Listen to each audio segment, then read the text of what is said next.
Hello, everybody. We are here again for another edition of Control Command, and we are talking about commanding your database today. And this is one of my favorite classes to teach. I really love the whole bird's eye view that we're going to take today because I think it really brings some clarity to your business on what you're doing, especially when it comes to lead generation. Because something the agents really don't realize soon enough is the connection between lead generation and a database. Because if you're generating a bunch of leads, but don't have a database, you're going to miss opportunities every time. And vice versa. If we have a database, but we're not lead generating, we have a clear ceiling on how much production we can actually do, unless we get lucky. But I'll tell you right now, luck and hope are not business strategies. Do not rely on luck to get business.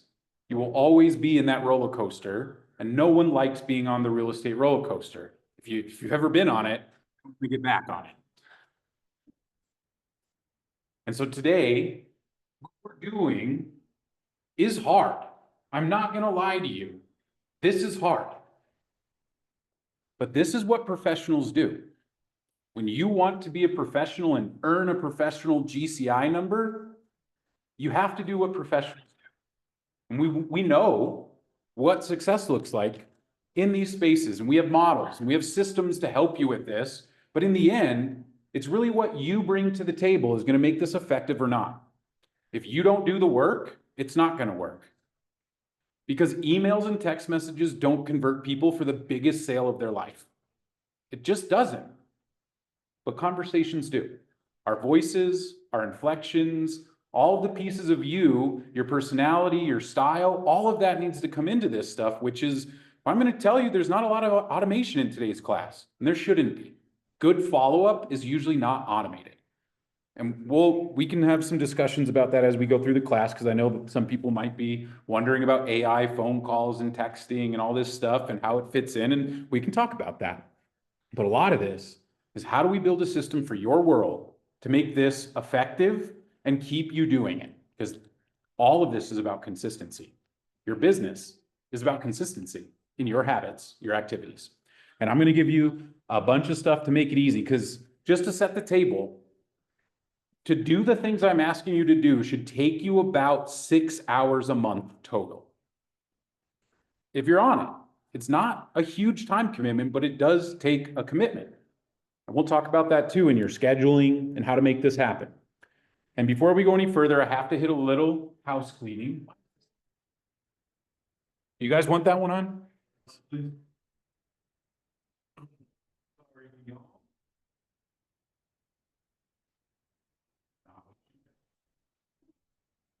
Not yet. Okay, TCPA. We're going to be talking about reaching out to people. You need to reach out to people in a TCPA compliant way. If you have questions about the TCPA laws, we have some great materials here at KW to explain it. You can also talk to your managing broker, but you need to know this stuff. This is on you. Your violations come to you, not to the market center. This is your responsibility to understand when you are and when you are not soliciting business. And if you don't know what those words mean in terms of how you talk to people, go read the material in there. It is not that hard to understand once you've educated yourself. It's pretty basic. And my favorite one is we have a flow chart in there that really helped me understand when I am and when I'm not falling under the TCPA guidelines. So I recommend those. There's plenty. Reach out to me if you need any assistance with finding those materials.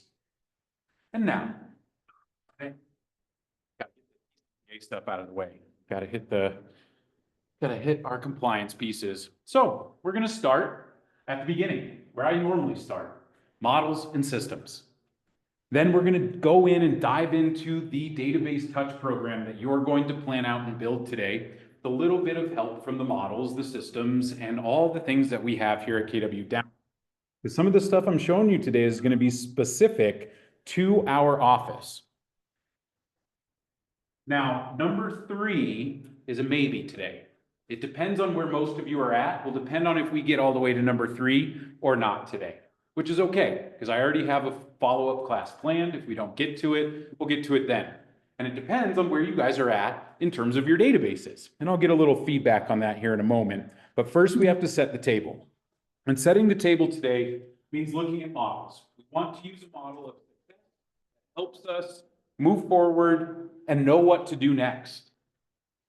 Has anybody ever seen this model before? I know Danny should know it.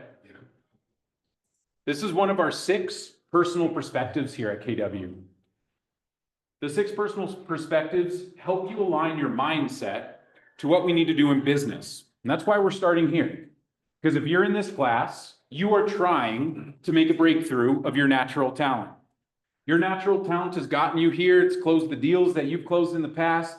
But when you start hitting ceilings of that talent, you follow the steps at the bottom of the screen.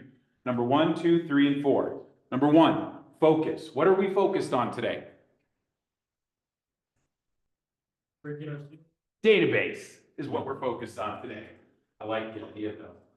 We're focused on our database. We're going to bring focus to the database. We're going to look at some models that are recommended for your database. We're going to talk about systems to make those models happen. And the last part's on you. I can't do number 4 for you. I can lead you through the focus, the models, and the systems. But when it comes to the breakthroughs, that's when you're doing the activities. That's your commitment to getting this done. I'll tell you, this doesn't happen without a commitment to getting it done.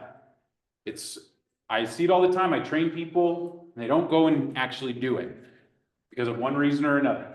You might have all been there, where you've come to a class and you're like, oh, I love this, and then you never actually implement. Don't do that in this class. This class will change your business if you follow what I'm teaching you today. I promise you, and it'll change your business in a positive direction. Promise. If you do everything I say for 2026 and your business doesn't grow, I will buy you lunch in 2027, wherever you want to go. But you got to do all the activities. You got to show me that you're calling people 4 times a year, that you're sending an email every month to them, that you're inviting them to 4 events a year, and that you are sending them direct mail regularly. If you can show me that, I guarantee your business is going to increase. Danny's in here. And Danny's a big reason why I know this works. A couple years, a year, 2 years ago? Year and a half ago, Danny came to me and said, I need help. And he let everything go. He said, no more what Danny thinks. Tell me what to do. And I said, okay, call your database. Well, how do I call my database? All right, let's set up a little system. We got to move in. His business doubled in the first 6 months of the next year, I believe. From doing the stuff that I tell you guys to do every time, all the time. So I hope this is getting you to understand that, number 1, this is effective.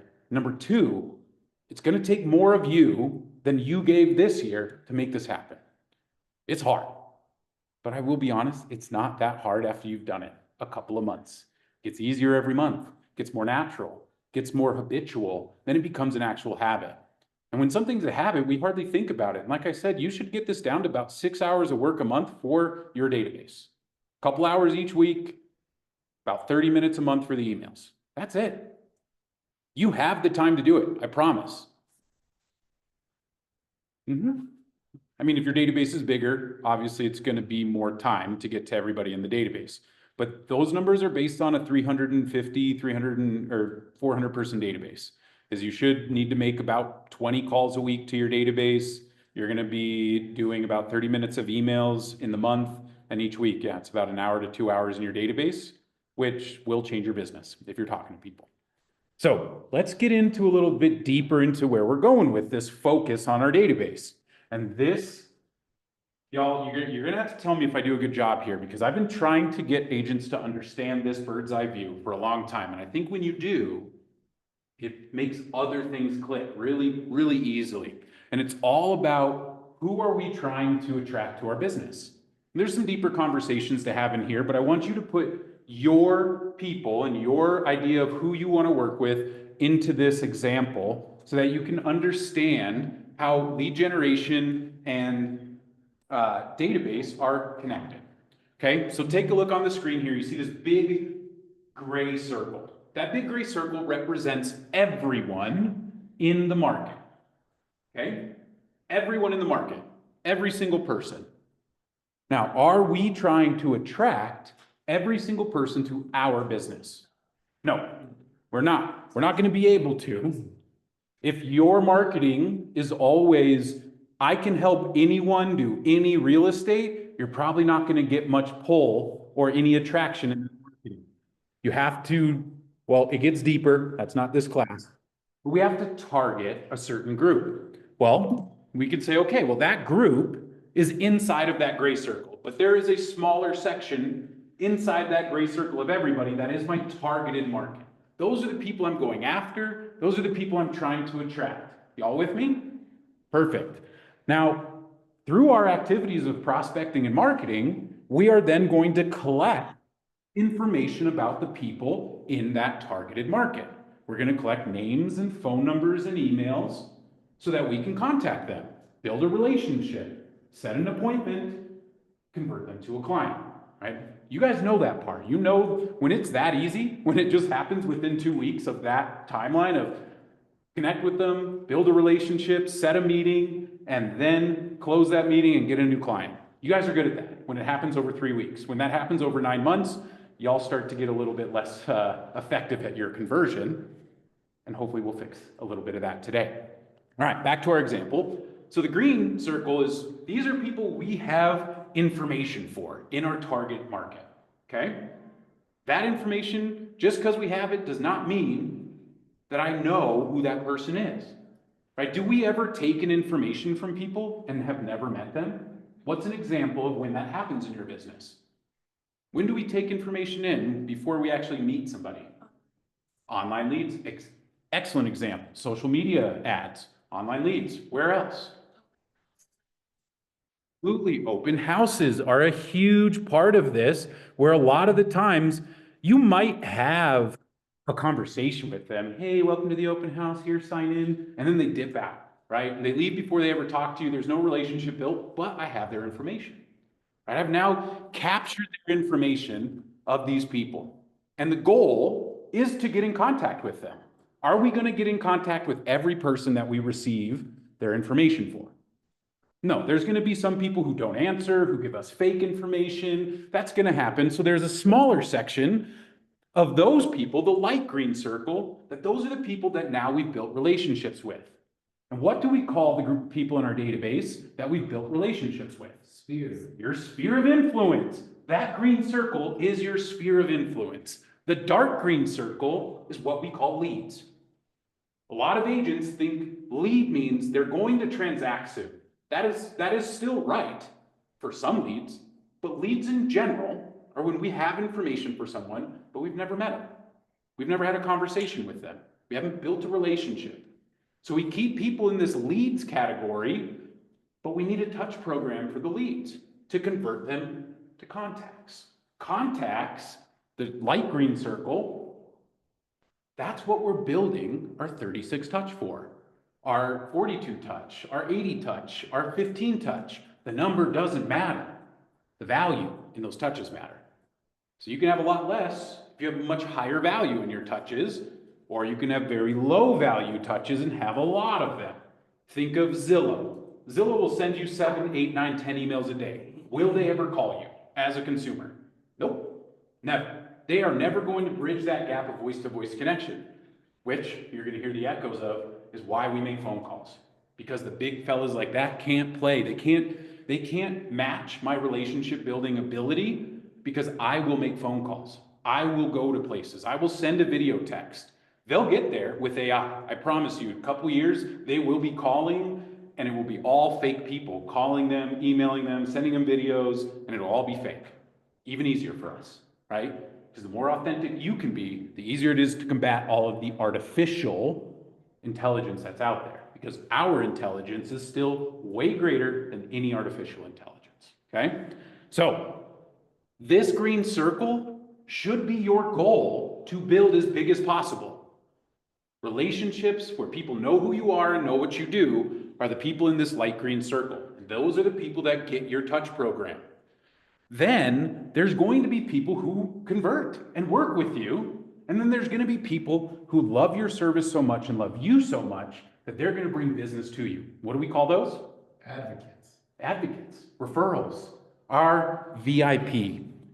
Our VIPs is the last segment. And each of these segments in the pink, light green, and dark green need their own database touch plans, okay?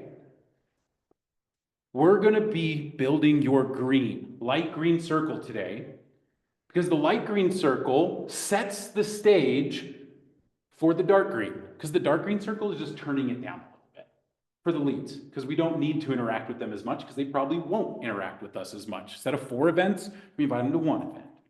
Instead of 20 or 4 direct mails, I think it says do 1 direct mail to that person, if you have that information. And so what I want you to see here is you should have a target market. That's the starting point and starting learning. You need a target market, and you need to be able to define it. That I say, who is your target market, Danny? You can easily tell me, this is who I am attracting to my business. You need to be able to do that as well. It will make the rest of your marketing and prospecting easier when you are clear on who your audience is. But it all starts here to get you to understand you have an audience, you are capturing information about that audience, and then they need to go into a database to be nurtured, because most people are not ready to buy or sell now. And I don't care if they're ready to buy or sell now. I'm prepared for any situation when I have this set up. Oh, you're 2 years out, your credit score is an 8? End of the sentence? Like, it's gonna be a while? Cool. That's great. I work with people like you all the time. Here's a client that I just got to the finish line like you. Here's another one. And I have that because I know I work with those people. They're in my target market. Be prepared for this, so the problems in your target market. What is the red one? The red one, that is your target market before you capture anybody's information.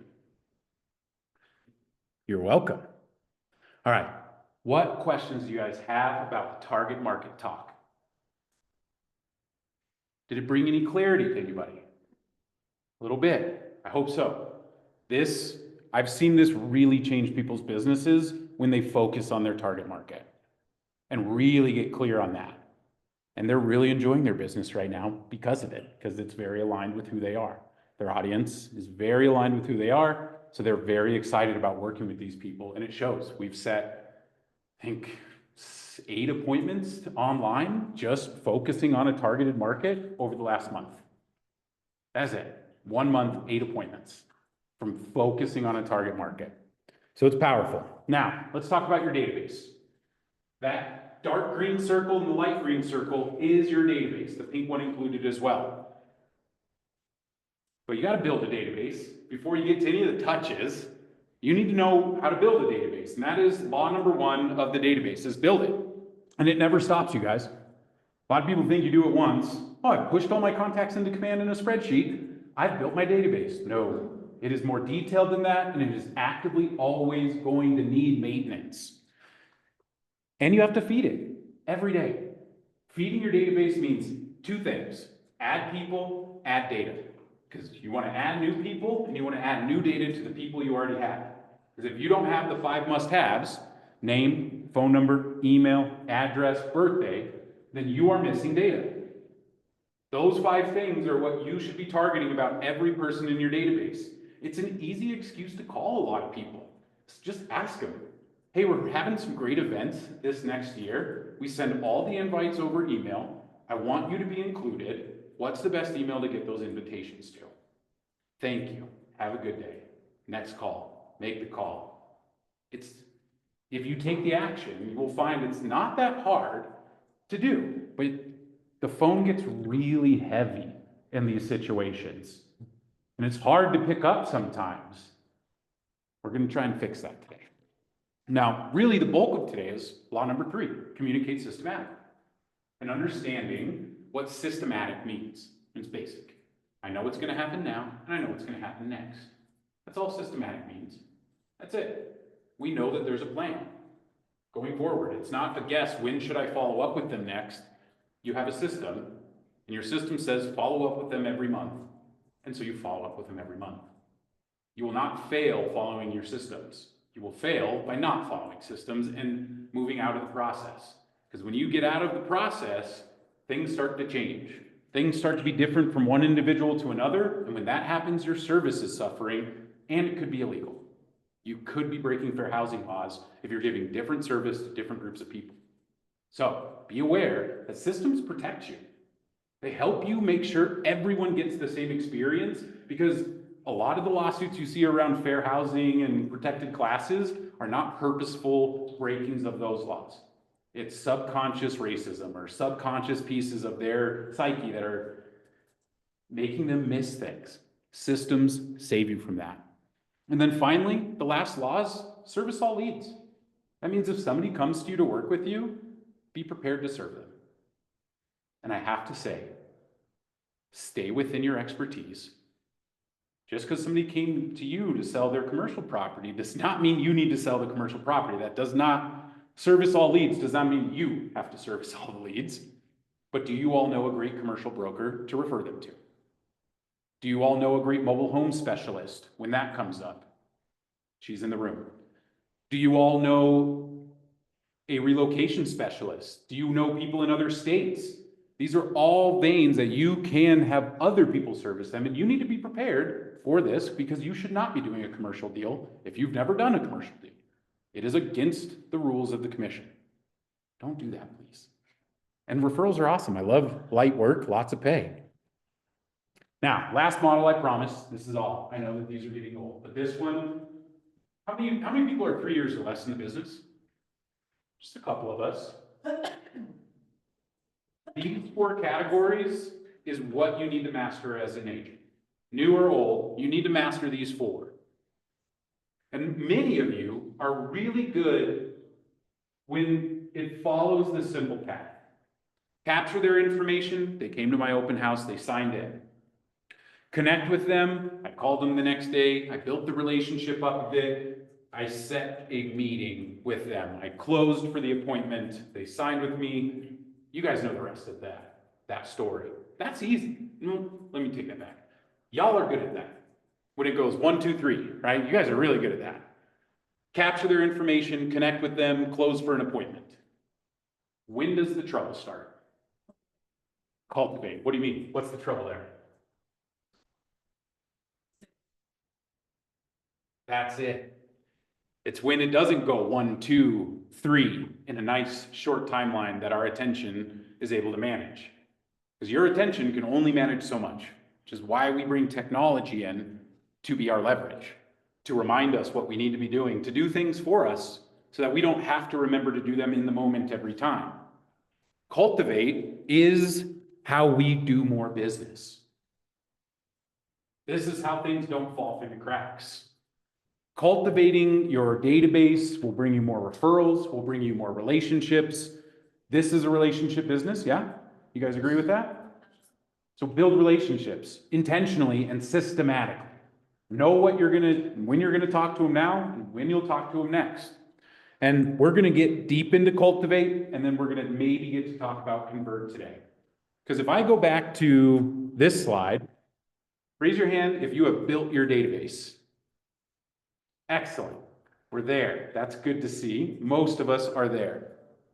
Now raise your hand if you're consistently calling your database 4 times a year. 2 people. That's it. 2 people. Danny, what did it do for your business? I was actually just thinking about it. I think my business ran 3 months. 1 quarter. Yeah. 3 months. And that was for our team, we doubled it. And I'll be honest with you, we're half-assing DTE too. He could do better. We can do better in regards to the birthday cards, the home anniversaries, and events. If we did that in our database, which is about 2,000 people, I have full faith we would be millionaire real estate agents. Yeah, And millionaire real estate agents do this. they do. All of them. That's what I've interviewed. Just do it this actually. Because it's easier said than done, to be honest. Like it will take, like I've said, it will take all of you to make this happen, especially for you guys who are not built the habit of calling daily. Like a couple of measurements that I always kept as an agent, and it holds true to today. You didn't work if you didn't lead generate, and you didn't lead generate if you didn't touch your database. And if you want to meet a goal that's over 150 grand, anybody have a goal less than 150 grand this year? Didn't think so. If your goal's over that, you need to be lead generating 5 days a week. One of those days should be dedicated to your database. If you have 2,000 people, might be 2 days that you're dedicating to your database. It's not gonna take more, even at 2,000 people following the schedule, because you're not calling 2,000 people in a week. We have a fix for that to make it so it's like 30, 40, 50 people a week. It's a day, right? Because are you gonna talk to all 50 people when you call them? No. And you don't need to chase them down. You're gonna call them again in 3 months. Remember, we know when we're gonna talk to them now, and we know when we're gonna talk to them next. So I like to throw in some video messages or some good voicemails for people or a text message or none of that. It depends on the person. But a lot of times I know what I'm going to do if they don't answer. And we'll get into more detail on the phone calls. I don't want to get too deep in there yet. Because building your database is more than just adding people to command. This order, since there are a few people who haven't built their database in here, this is the order of building your database. Number one is get everybody into a spreadsheet, whether that's from your phone, from your email, from your old CRM, all of it goes into one spreadsheet. Then you have to archive and delete people who don't belong. My advice on that, be really, really against removing people. My line of removing people, there's 2 ways we remove people. If I see their name and I'm like, I hate that, I would never do business with that person, even if they were buying me buying $1 million home and paying me 8%, I would never do business. Get them out of the database. If a name you see gives you some deep anxiety about talking to that person, get them out of the database. You do not need that emotion scrolling through your list when you're trying your best to make your phone calls and build your habit.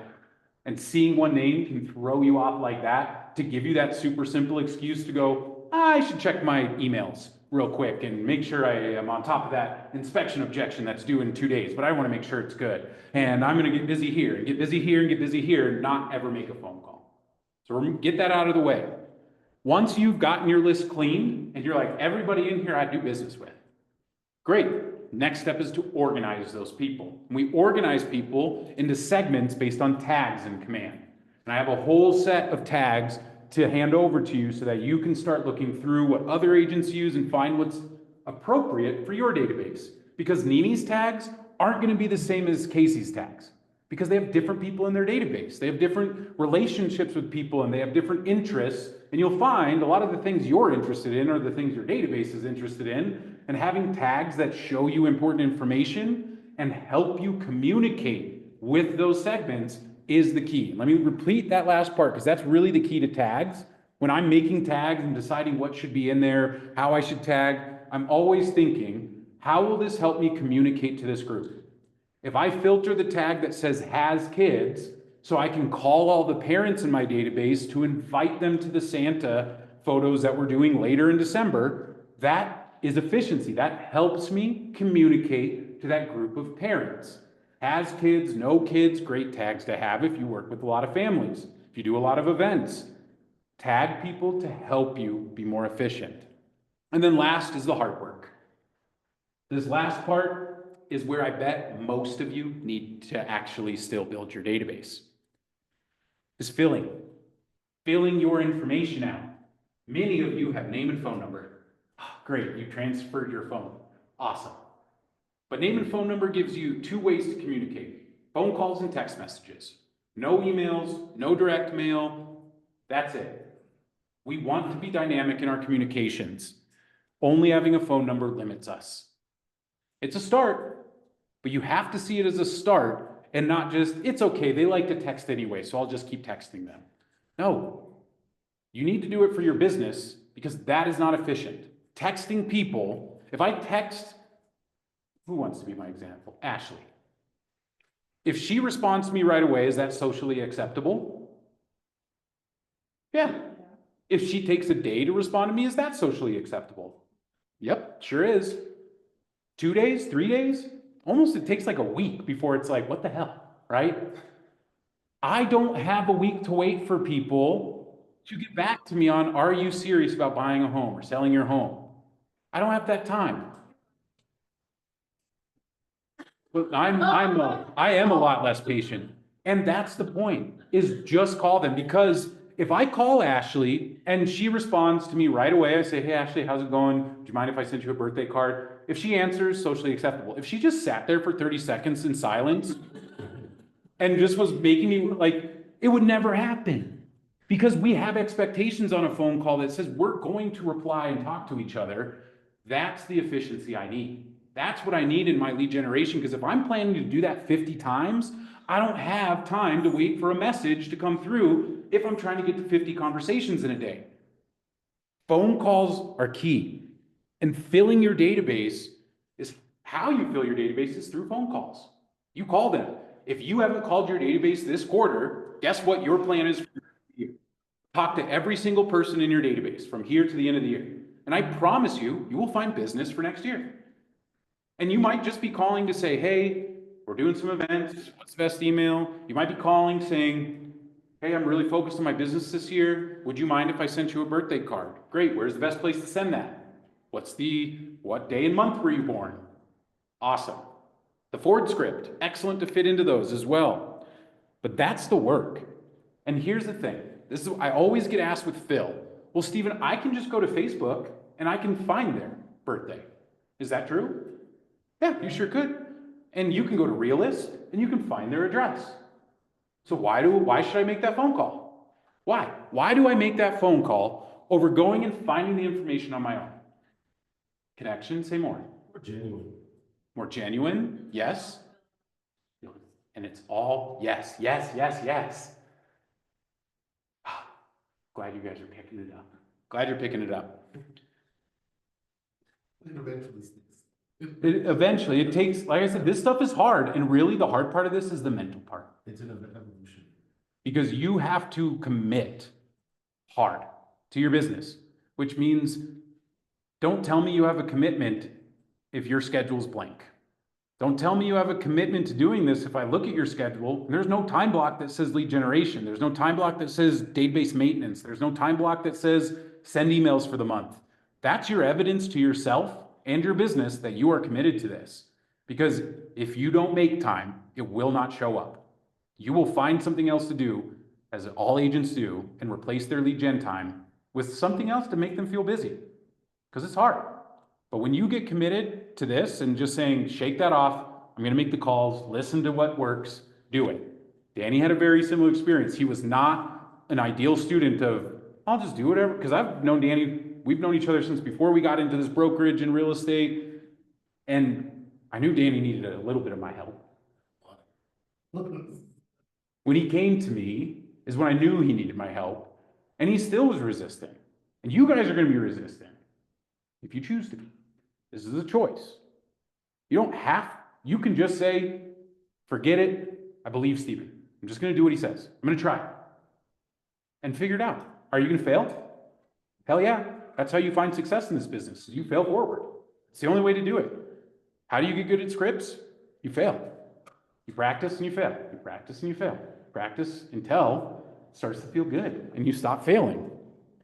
But this is where a lot of you really are. Is maybe you brought your database into command. Have you gotten rid of everybody who doesn't need to be in there? And if you're like, yeah, I did that 3 years ago, well, you need to do it again. You should be doing it at least twice a year.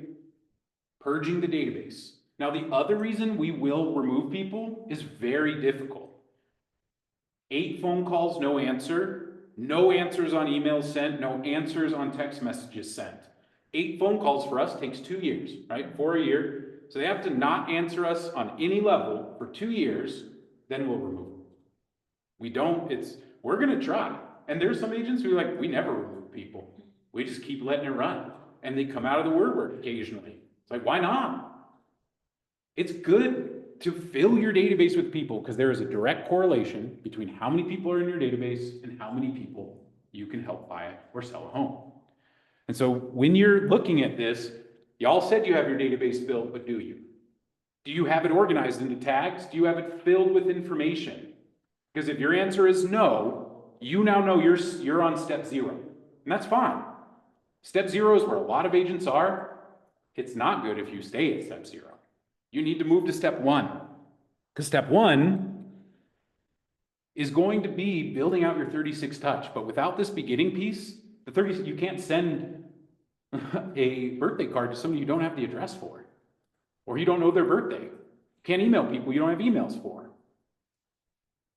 Now, a little bit about tags, because tags is usually where I see people are like, I don't even know where to begin.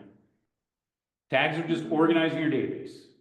I talked about some earlier. What's SOI stand for? Correct. VIP? Very important person.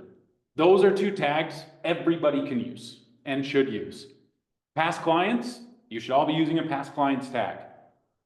And then if you are working with other business owners, especially to get business, a vendor or a partner tag is really, really great if you're doing any B2B or agent to agent business. Labeling those people into tags is what helps you organize them, remove them where they don't need to be included in a communication, or include them when they do. But you have to start with your SOI, your VIPs, and then you could add leads in, or not met is another tag that people will use. Leads is a tag that is talking about that dark green circle, our leads. SOI was the light green circle, and VIP was the small pink circle, right? So tying it all back to our targeted markets, that's what this is all streaming from, so that you can organize people into these groups. And so tags, I also am going to give you in a resource file. So in this class, there's probably over 30 videos and different articles explaining everything that I'm talking about today. So you'll get the short form stuff, and one of the things in there is a suggested tags document, where I've gone through and listed a bunch of different tags that I've seen agents use in different categories, because I like to categorize my tags. You might color code your tags to the categories. But categories are like interests. You all have different interests in your database, but being able to tag people who love football or love the Broncos, so when you do your Super Bowl party, you know exactly what your call list is. Because would I invite everybody to a Super Bowl party? Hell yeah, I would. I might not have time to call everybody though. That's when I go, oh, let me pull all the people who are Broncos fans, because I've tagged all my known Broncos fans with this, and I'm going to say, hey, it's too bad the Broncos aren't in the Super Bowl this year. Shh, blasphemy, right? I don't know if there's any fans in their audience. I don't know if they're going to make it, but we're having a party. We're going to be doing it here in the office, and we'd love for you to be there, right? Come on through. Scan this. I can send you the link now.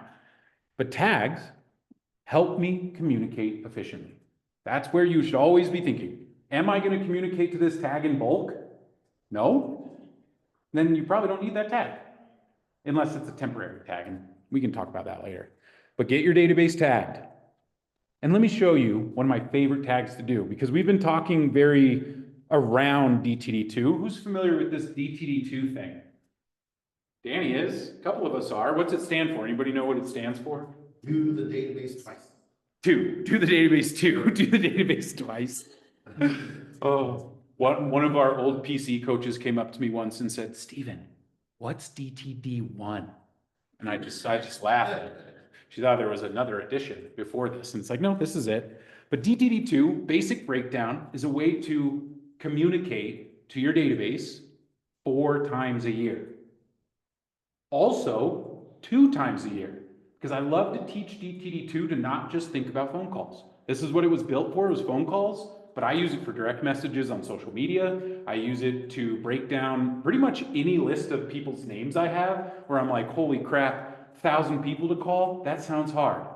Let me implement this. Well, if I just do 4, 5, 6 letters a week, that only breaks it down to about 100 people a week. That's 20 a day. Oh, I can do that, right? It makes it digestible, right? How do you eat an elephant? DTD2 is the 1 bite at a time strategy.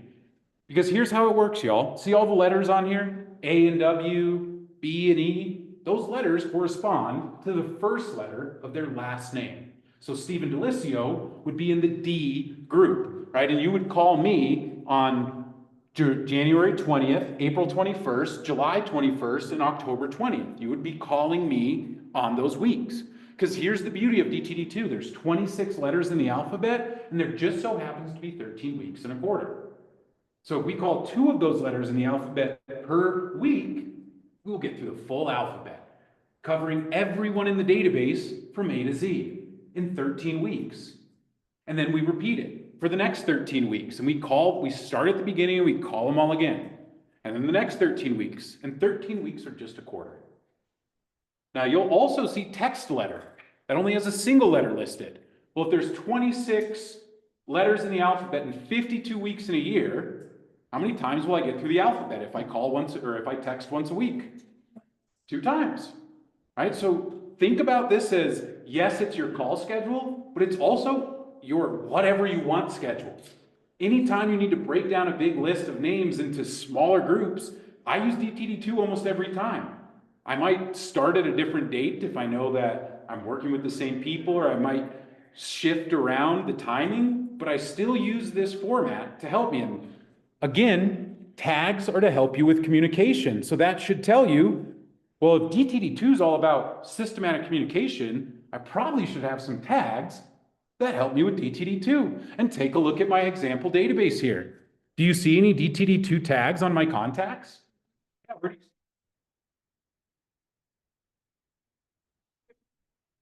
The single letter tag and the paired letter tag. Why would I do that? Why would I do both? Why not just do the paired letter? Or the single? It's what? Yeah. Sometimes I might want to pull the single letter group by itself. Sometimes I might want to pull the 2-letter group. So I do both.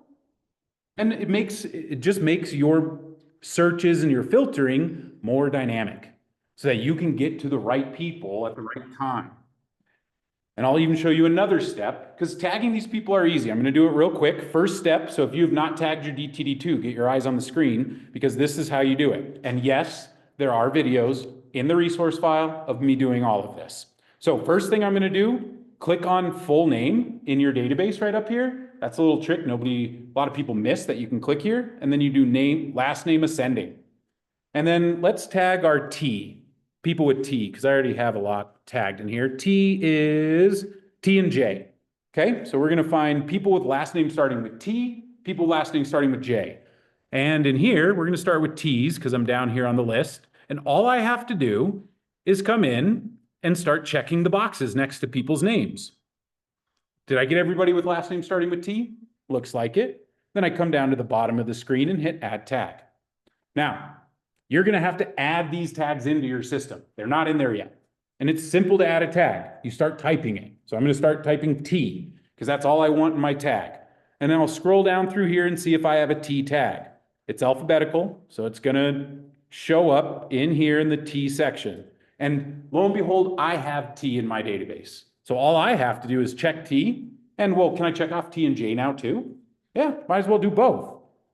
But you guys are going to have to add those tags in. So let me just show you how easy it is to add a tag. All right, so if I want to tag Stevie D, and I need to create a new tag, so new-ish tag. Oh, I didn't spell that right, but you can see when I start typing and the tag doesn't exist, it doesn't show up. And what button am I going to click to create the tag? The create tag button. It is that simple, y'all. You hit create tag, you pick the color of the tag you want. We'll make this one red, and you hit create tag. And now that's available in the future going forward for you. It's that simple, y'all.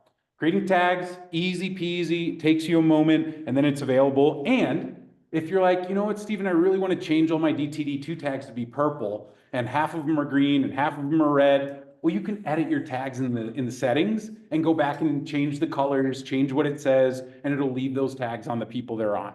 All right, so it's very dynamic with tags. You're not going to break anything, and there's a really easy undo process because you can also remove tags in bulk as well. So tagging, go after it. Figure it out and then fix it if you go too far, because sometimes people can over-organize their database where they have 800 tags and only like 200 contacts. And I'm like, how do you have more tags and contacts? Like, what are you doing here? You don't need to organize that much. You're not going to communicate to that many groups of people. You should be communicating between like 5 and 10 is what I would probably expect from most databases, of a few different segments that you are actively trying to attract to your business. But that's all you have to do to add in those tags. And you sit down one night and you tag everybody in A, and then you tag everybody in B and C and D, and it takes about an hour and a half, and then you're done. It's not that bad. And if you're like, Stephen, I don't have an hour and a half to sit and do that, perfect.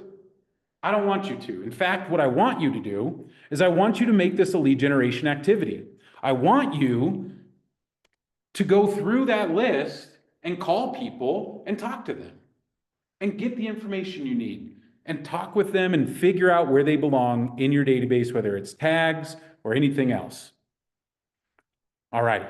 And again, there's more inside the resource file. You'll see the video of how to tag a single letter, a double letter, and then we'll do another thing with DTD2 in a minute that you'll see in there as well. But then now comes step one. Once you're there, once you've built your database, and some of you have more or less work than others in the building of the database phase, but once you're there, now you should be at the point where you can design your touch program. And I call it a touch program because I don't like putting a number in there. You're going to see some numbers up here, but the touch program starts with the design. To be systematic, you have to know what's going to happen in the future. If you're always just like, well, what do I do next? What am I going to do next? You're not systematic. That is the opposite. We don't want that. So you design your plan. And number two might be the most important thing to actually get you to do this stuff is you have to time block your activities, y'all. The time will not show up. You will avoid all of this work with every other excuse, right? You'll go show mobile homes. You'll go do anything outside of working on your database if you give yourself the excuse to do so. If you believe, I don't have time to do that right now, I need to take care of this other thing, when you do have time. And time block your activities means not just putting that time in your schedule. Scheduling is different than time blocking. I got one person to perk up a little bit. Scheduling is different than time blocking. You might, how, Stephen? I put something in my calendar, it's time blocked. I put something in my calendar, I scheduled it. What's the difference? What is the difference? I agree with the last part of your statement. It's a no matter what. The difference is scheduling is the activity of taking an event and putting it on my calendar. How many of you are really good at scheduling? Really good. Like your calendar is filled and you're like, I know what I'm doing. And then what actually happens? Do we actually do the activities in our calendar at the time we have them planned? That's the intention, but is that the execution? Often it's not. And that's the difference, because scheduling is just that activity where time blocking is not about a shape. When it says block, it's not talking about a rectangle. It is talking about block like protection, like the front line does for the quarterback of the Broncos, whatever his name is. Bo? Is that his name? Am I close? Yeah. Am I close? Bo Nix. Bo Nix. The people, they block for him. It's that kind of blocking in your schedule. It is not just the shape on your calendar. It is that you are protecting that time from anything else. Absolutely. The rule is never erase, always replace, which just means if something else comes up, because does life come up? Yeah. Does that crazy client come up where they force you into a conversation during that time? It happens. Okay? And our time blocks, we have to protect.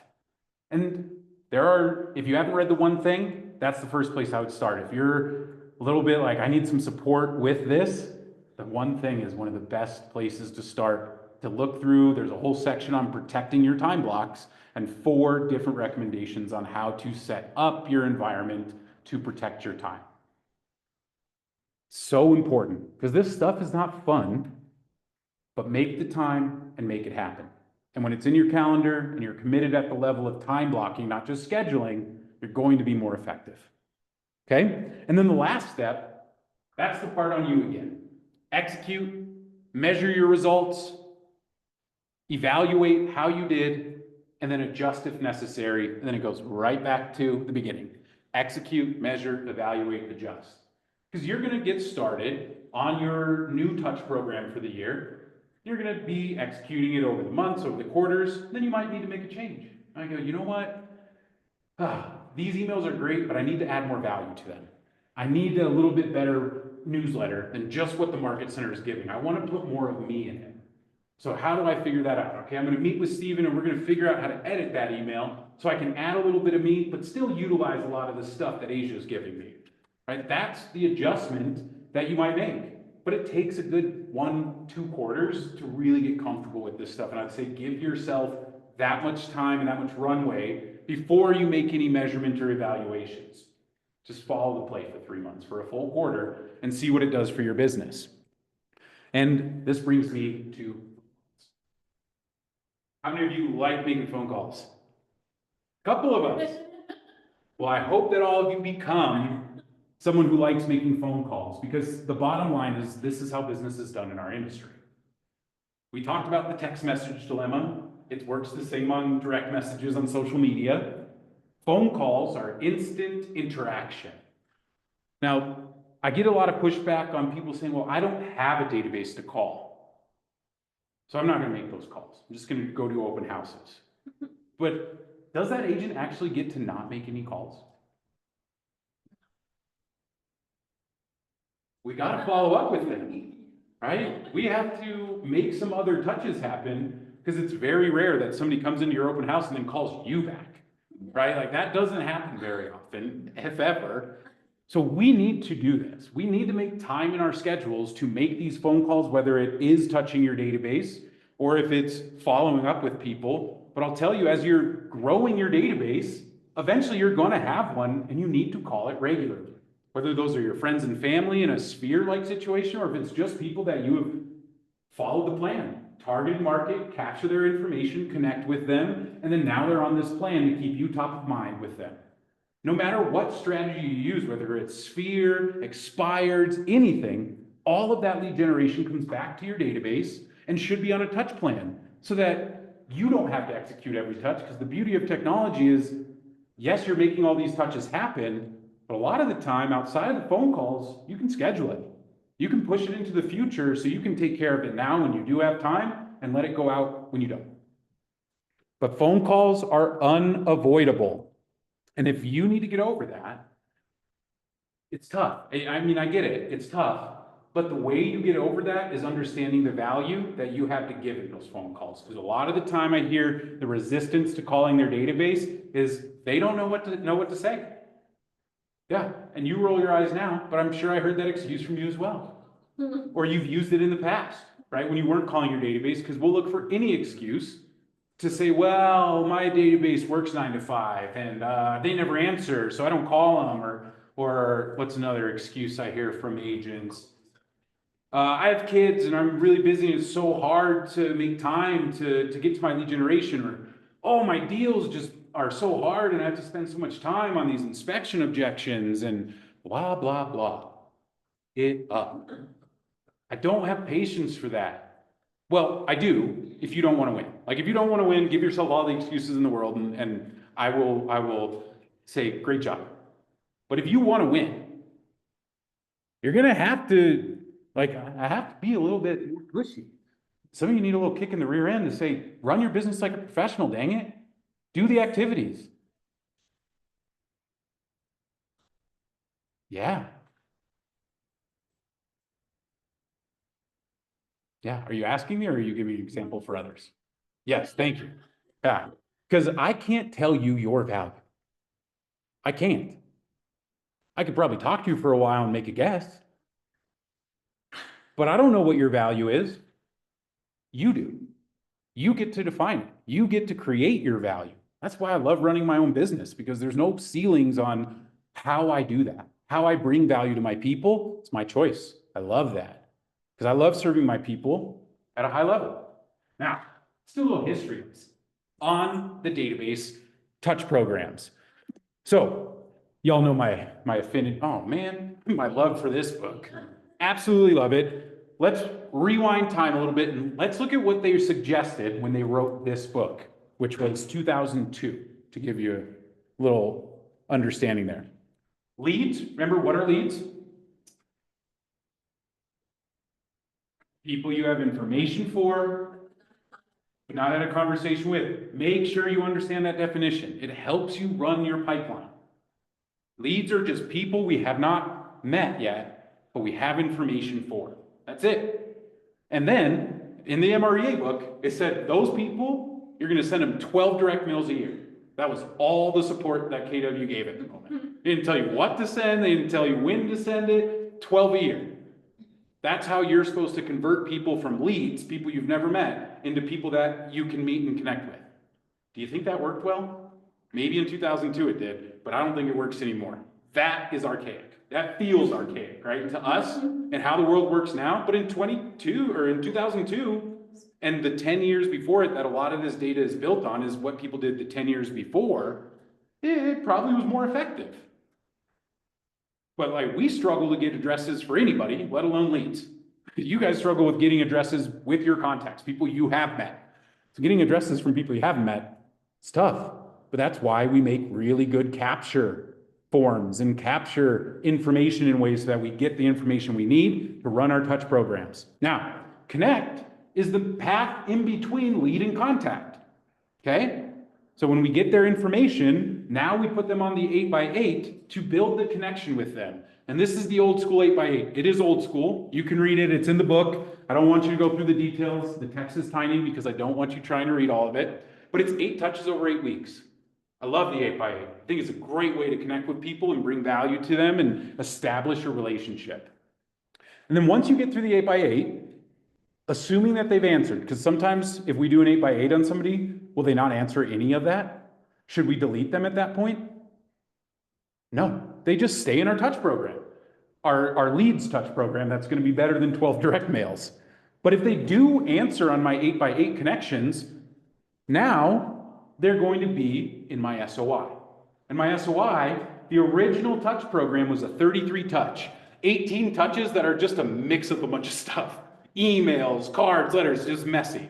8 touches, thank you or thinking of you cards. So 8 direct mail touches, 3 phone calls, 2 birthday cards for some reason, one for them and their spouse, but also just like not DEI appropriate for this time, this age anymore as well. 1 touch Mother's Day card, 1 touch Father's Day card. Maybe in 2002, but no, this is not going to work. And they know that. And so they changed it. And now, when you read the MRE, not the MREA, but you read the Ignite classes, or you look at any of the new material, now leads do a 19 to connect. And check that out. 4 phone calls, 12 emails, 2 direct mails, and 1 event, which is just a turned down version of what we're going to do for our SOI. You shouldn't be doing extra stuff for your leads. They should just be included in those all database pushes and then not be included in certain stuff, especially when it costs you money, right? Leads, I don't want to spend a ton of money on. I want to spend the money on the people I have relationships with. But 19 to connect, do you think this is a much better way to get people to actually respond to you than the 12 direct that it had before? I think so as well. Now, they've also implemented a new connection strategy, and I don't like it. I don't like one to cement. So now you will see one to cement as the connection strategy. And I'm sure this works really, really well for some agents. It's just not me, right? And one to cement works like this. You connect with them, you capture their information, and then you're going to do one really amazing touch that solidifies the relationship. Here's an example of where I've seen this successful. Agent does this, and they're cementing pieces of book. And they have different books that they give out to people, and they align with that person once they have a little bit of information about them. And then they solidify the relationship with a book and delivering it, blah, blah, blah. And they solidify the relationship.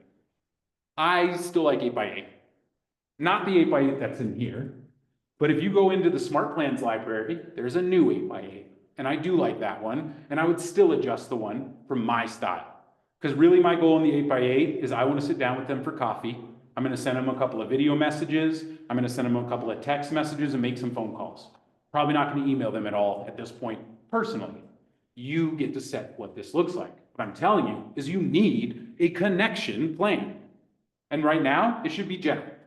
Eventually, once you're comfortable with your general connection plan, then you build the open house connection plan and the event connection plan and the expired connection plan, and replace whatever your lead generation focus is at the beginning, and then make a connection plan for it, whatever it is. And then finally, we now talk about the 36 to convert. That's where that 36 number comes from. 4 phone calls, 26 emails, 2 events, and 4 direct mails. This is the plan. I really don't think any of you need to do more than what that has on there. You can do more. It's really easy to do more emails, that's for sure. This is generally enough. Now, there's something in here that you saw in every single plan. For the SOI, when we looked at this first one, this new one, 19 to connect, 36 to convert, what's in every one of these plans? Phone calls, because they still work. They are still the most efficient. They are still the best way to lead generate. That's why you've heard me talk about the phone so much today, is because I need you to break that mindset around, I'm not making phone calls, or I don't need to make phone calls. Bottom line is, if you're not, you're probably not really lead generating. You can without phone calls, but I'm just telling you, it's probably the case. Most of the time, that's what I see from agents, and I talk to a lot of agents. And so, why don't we talk about, well, first, there's a new one. Oh, Danny, you have something to add? So sorry. This, Yes.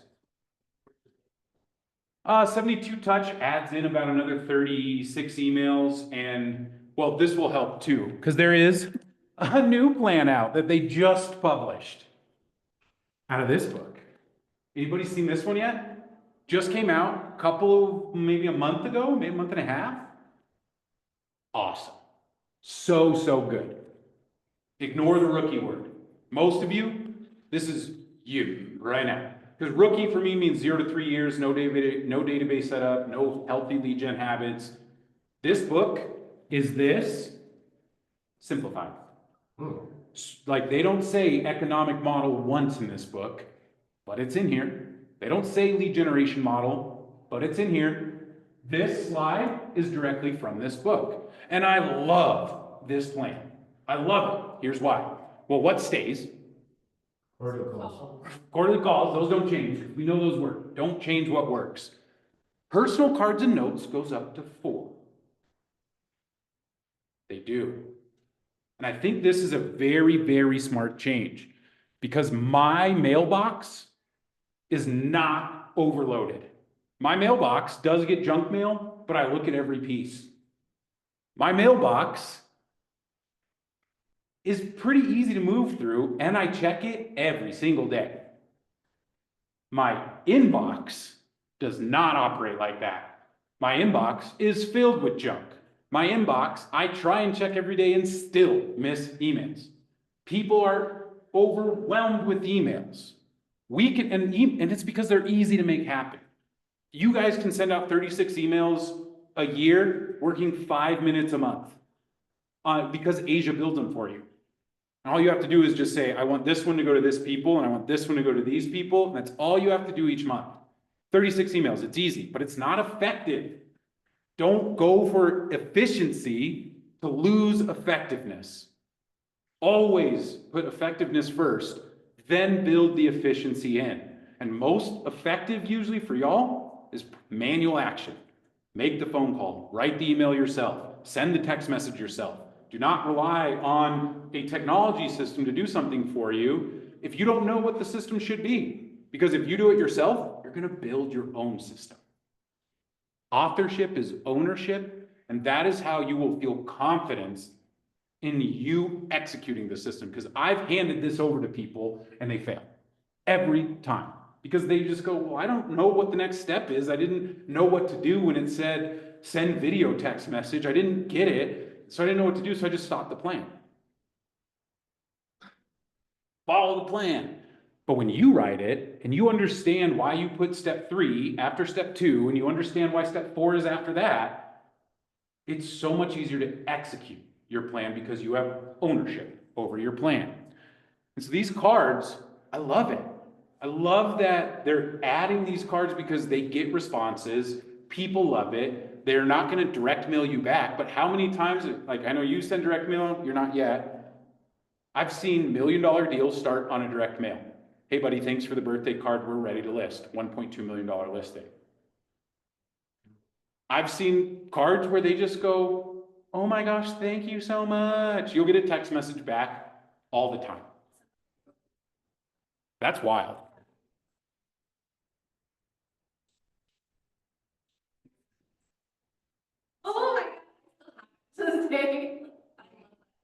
Right? And then you go, hey, can I share this on social media? And they'll be like, yes, of course. And you're like, oh my gosh. And then you make a video, and now you're recycling content, and it all just helps the system move, right? It greases the wheels a little bit easier. And I love the personal notes. And there's two easy ones, right? Send them a birthday card.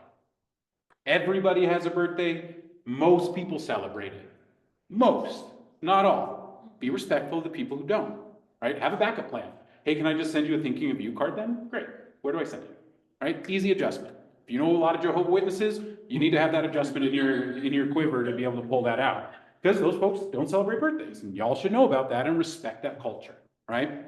Now, I want to get to Danny's question.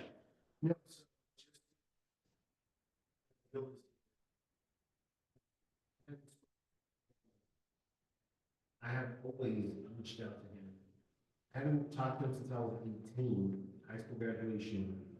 Emails, I mean, this was just a text and DM. I asked him, well, hey, how come you chose me? I know there's at least a dozen other realtors in our friend group. He said, you never forgot a birthday, you never forgot my son's birthday, you never forgot a Thanksgiving, Christmas, you never forgot. He goes, they might have the pretty face, he goes, but I wanted to work with a professional. So even if they don't answer your phone call, your text, your email, or anything, the way I had to trick my mind was to think, this is an advertisement in front of you. And when the time was ready, he called me and he said, hey, what do I need to do to buy a house? He was qualified at 880.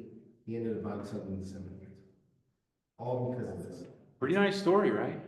Think about if you did that every week. The book's name, The Rookie Real Estate Agent. We have them upstairs in the front office's office. They're 25 bucks up there. You can pick them up for like a couple bucks cheaper on Amazon, but it's still like 22, 23 bucks. So I just get them from up there. But to your question, Danny, about events, right? Because the events in the 72 touch, that's really where we picked up a bunch of touches, because when I do an event, I train and teach 5 touches per event. So when you do 4 events, you add another 20 touches onto it. This system is now updated because for some reason, these older ones, when they say 2 events, they count it as 2 touches in the plan, but nobody is getting any successful events with 1 touch. I promise you, it's not happening. And so I don't know why they did it that way, but now they're saying do 4 events with 4 touches each. That gives you the 16. Do 12 newsletters. That's it. That's where I'd say to start. And in fact, if you are feeling a little intimidated, or this is too much, or I don't know if I can do this, you don't need to do all of it at once. You don't need to do all of it at all. There is one thing you have to do if you want to make a change. If you're going to choose, say, Stephen, I can't handle 4 more changes to my business. I can handle 1. Which one should it be? Every time. Every time, you guys. I promise you, call your database between now and the end of the year. Ask them this question. What's your plan for real estate in 26? Talk. That's it. Some people will be confused. Some people will tell you they have a plan. Some people will tell you they love where they live. And all of those situations are perfect. You want them to answer those questions in any of those ways. Because if they're ready to sell, great, let's make a plan. Tell me more. They love where they live, great, tell me why you love living there. Tell me if you ever were to move, where would it be? So I can set them up on a search for that neighborhood. And if they're confused, that opens the door for you to pitch your value. Here's what I've done over the last year with people who are in your situation. Here's where I see the advantage in the market, the opportunity in the market. Here's this, here's that. Did you know about this? Did you know about that? Have you ever considered buying? Are you renting now? It opens up the door for a conversation so you know how to be valuable to them through the year. I'm telling you, you got about 7 weeks left of the year. Absolutely could call your whole database if you make a push. It's possible, y'all. All right. Calls, cards, events, giveaways, emails. That's what I'm asking you to implement into your business this next year. So let's talk about what some of those look like. Well, we started with DTD2. That helps us make our phone calls. Every week now, you should be having at least 1 day in your schedule that tells you to sit down and call your DTD2 list. Maybe you need 2 days, but most of you, I'd guess, all you need is 1 day dedicated That's usually 2 to 2.5 hours for that day. Not saying you got to make calls for 8 hours straight, just saying 2 to 3 hours. That's it. Make these calls. Follow the plan. If you fall off, because sometimes, Danny, do you miss a week? Yeah, What do you do when you miss a week? replace it. You catch up. You're doubling your calls next week. Now you got 2 days of database lead gen instead of just 1, because last week life blew up and you didn't make it happen. So we replace it at a time we can make it happen. Okay?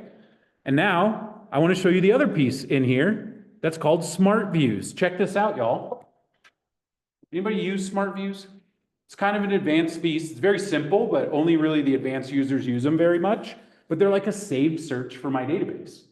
So instead of having to come in and hit filter, come over here and hit example contacts and then filter T and J, then I check this off and I hit apply, and then it pulls up those people. Okay, I can do that every single time, or I can create a smart view. Watch what happens on the screen. We click on the Smart View menu. Do you see how I've already created some DTD2 groups? Well, now when it's A&W week, I just hit the drop-down box and pull them up. And you go through and you make all your Smart Views for every group. And here's the beauty. As long as you set it up correctly, and it's very simple to set up, the Smart View is just a filter of the A and W tag together. And the includes any. Don't worry about this bottom piece. That's just because I can't show you real people, so I have to filter fake people. But tags includes any, and then the 2 letters to include. And then, here's the kicker.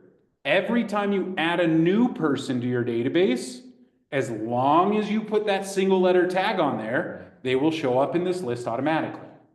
Okay, so you only have to manage the tags, and then they get dropped into the Smart View for you. So then when it's next time to call A&W, they're in the list. Simple. Now let me show you how to set it up. It's really easy, you guys. So here's what you're going to do. You're going to go into your contacts. Here, I'll start in my normal view.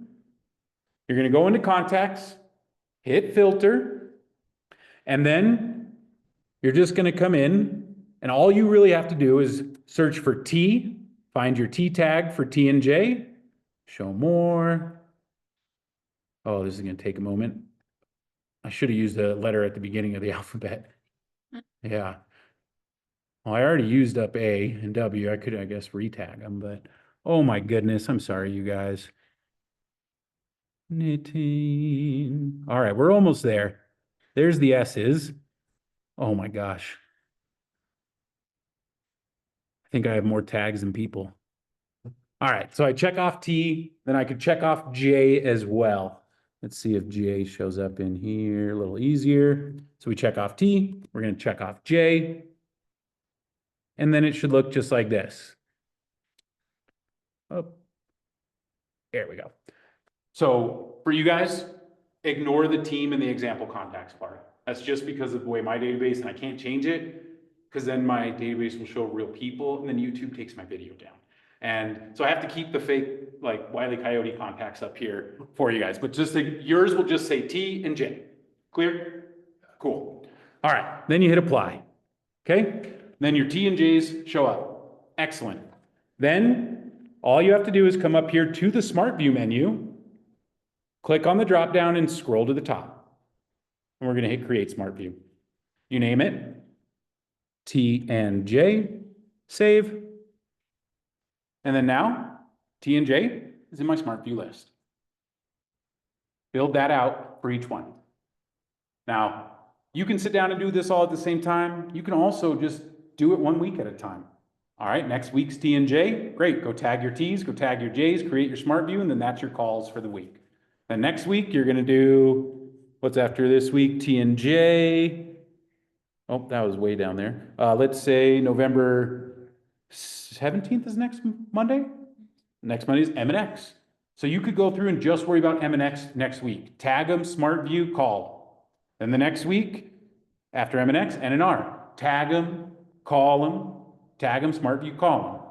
And then by the end of the quarter, you'll have most of yours built. You can see you have some catching up to do. The quarter started on October 6th, about 5 weeks ago. So you have some catching up to do if you want to get to your whole database following this. Is that helpful to see a system for 4 phone calls a year? Right? Notice that system, is there any automation in there? Not really. It's all manually set up.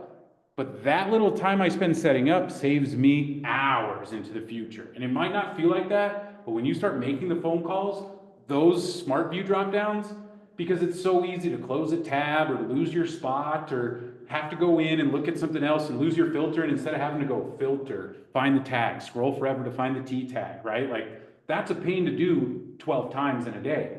But if it's always just smart view menu, smart view I want, I'm in. 2 clicks opposed to like 5, 6, 7, 8, 9, 10 clicks, I'll take 2 clicks every time. And like I said, this is documented in videos. So you can watch me do it on a shortened time, so you don't have to move through this video to find where I talked about that for 2 minutes. There's a video dedicated to the tagging of DTD2 and the smart plan building of DTD2. So it's all in there. Utilize that resource file. Oh, wonderful. We can talk about these two. Anybody recognize the lady on top up here? Yes, of course, that is Asia Juarez, our marketing director. That's my other marketing director at my other office as well. But what I need you to understand and remember is kwdtmarketing.com. Who has ordered a marketing piece from Asia at kwdtmarketing.com? Awesome. Lovely. How'd it go? Amazing. Asia hooks you up. It is such a strong leverage point to use Asia because it's not just the graphics, but she also does a newsletter and a holiday email every month. And that is how I would suggest,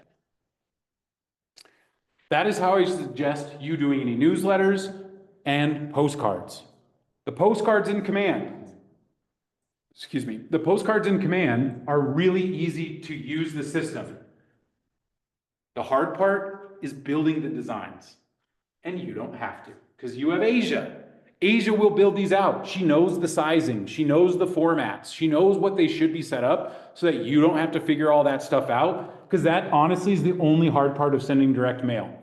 Let me show you how easy it really is to send direct mail in command. First thing you have to realize though, what is it, Nini? I need their address. If I don't have their address in command, it won't let you send them direct mail. I hope that makes sense to you. If not, I guess schedule a one-on-one. A long one-on-one. We're gonna need time. Here we go. So check this out. I just want you guys to watch because there's videos that you can follow along with and do on your own in the resource file. Mid-Adriana here. And so if I want to send a direct mail, let's say a birthday card, yeah? Birthday card. First, there's a smart view to help. KW has some built-in smart views. See all these that have KW next to their name? Which one am I going to choose if I want to send out a birthday card? Upcoming birthdays. And it just shows me anybody in my system that has a birthday saved that's coming up in the next 30 days. I think it's 30 days. What's this one? Oh, I thought it said 30 days. Shows contacts with the birthday in the next 30 days. And there's a home anniversary one too that you can use for this. But then I go, okay, AJ's on there. He's our buddy at the office, AJ's birthday. So then I go into campaigns. And inside campaigns, I'll click on create campaign and choose direct mail. I'll give it a name, B-Day card for AJ. And then I will choose a goal. Know that all of these goals will not make any change to your campaign except for advertised listing, where it will give you a spot to put the listing information in so it can pull the photos and stuff in.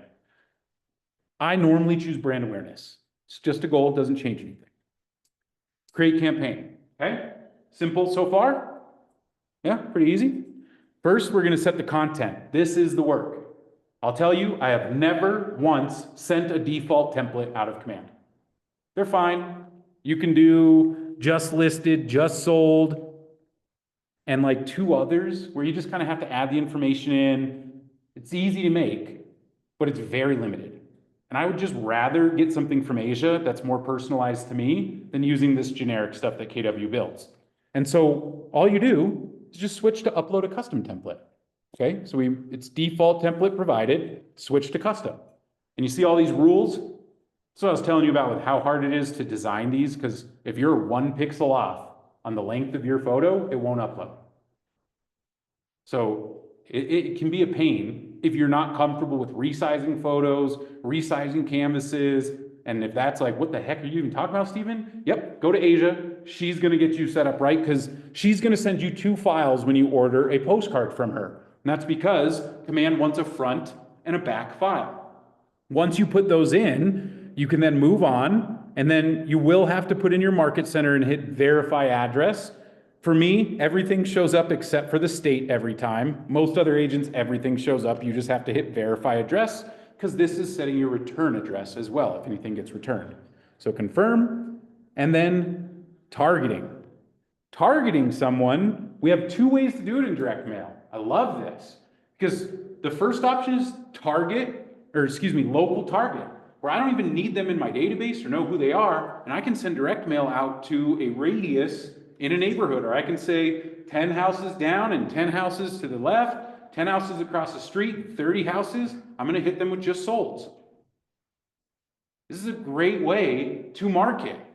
Direct mail is, and you don't even need their information. You can just build it and have it go out to them. It does, on this local target, show up as current resident. Doesn't put their name in there. You don't get their name, so make sure you have a strong call to action on your card so that if they are interested, they know how to get to you. Please. Mm-hmm. Yeah.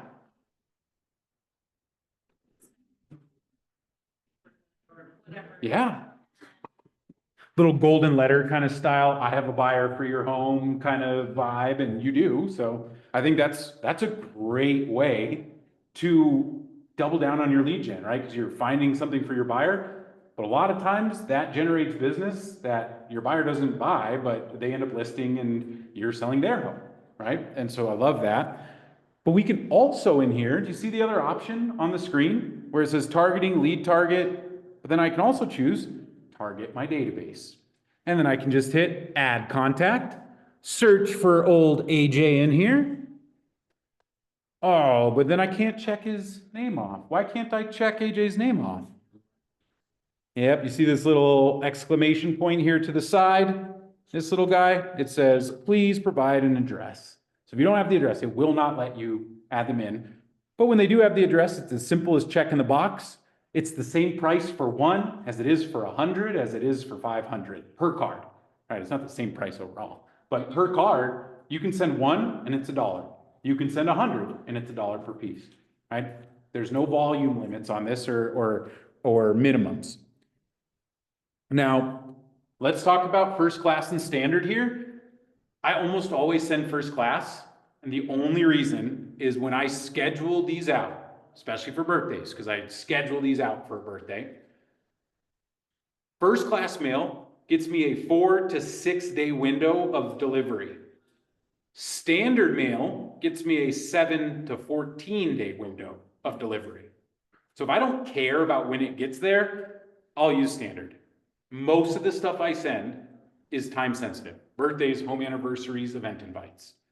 So we use the shorter window, 4 to 6 days, so we're more confident they're receiving it in the timeline that we want. 7 to 14 days is a little too loosey-goosey for me. So standard, larger window, first class, it's a little bit more money, but for me, 5 cents, well worth it. Well worth the 5 cents a card. And this price, y'all, this is printed, stamped, and delivered for $1 a card. $1.05 per card. I have not been able to find it. I've found a couple that match this price. I haven't found anybody who beats this price per card. And usually those all have minimums as well for some of those other companies. This is a good system to use. Now, am I sending my VIPs birthday cards through here? Hell no.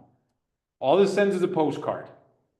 My database, I'm fine with them getting a postcard, right?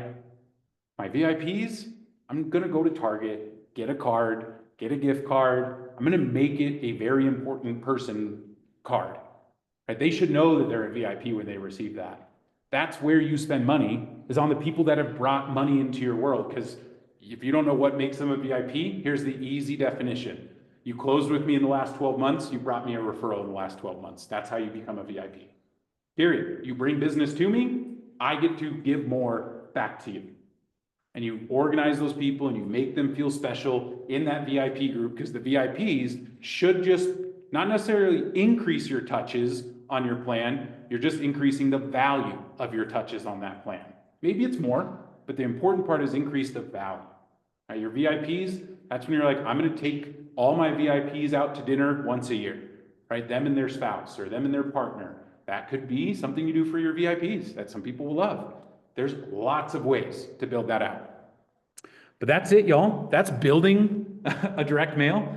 I don't have an example to plump or to pop in there, so I can't show you the next step, but there is a video, so much more in the resource file of me doing this with a birthday card, an anniversary card. You'll see multiple videos. You'll see me order it through the forms. You'll see the whole thing if you go look for them in the resource file, right? It is, everybody has the QR code on their paper. So as long as you have this, you'll see resource folder right on here. It's the first one. That's how you can scan it. And what I suggest is clicking on the folder name when you scan it, and then you'll see an option that should say add shortcut. And then that'll just add a shortcut to your drive. So you can go into your drive, hit the shared with me option, and then your shortcut should be right there to access the folder in the future.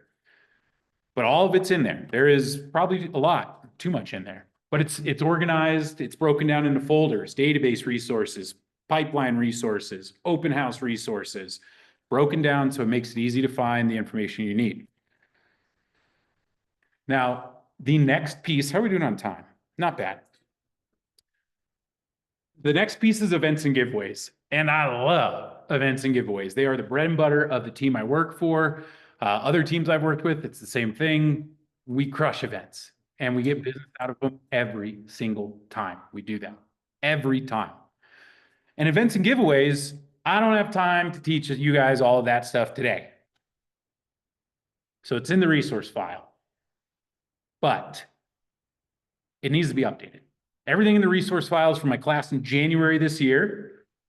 So it's a little dated. We still run the same play, but I'm going to be updating it for the class that will be happening in January, where the Getting Techie With It class during this time, the second week of the year, we will do the events and giveaways class in January. So if you know you're going to be doing events and giveaways in your plan, be at that class. Casey, tell them a little bit about your experience from the class in January.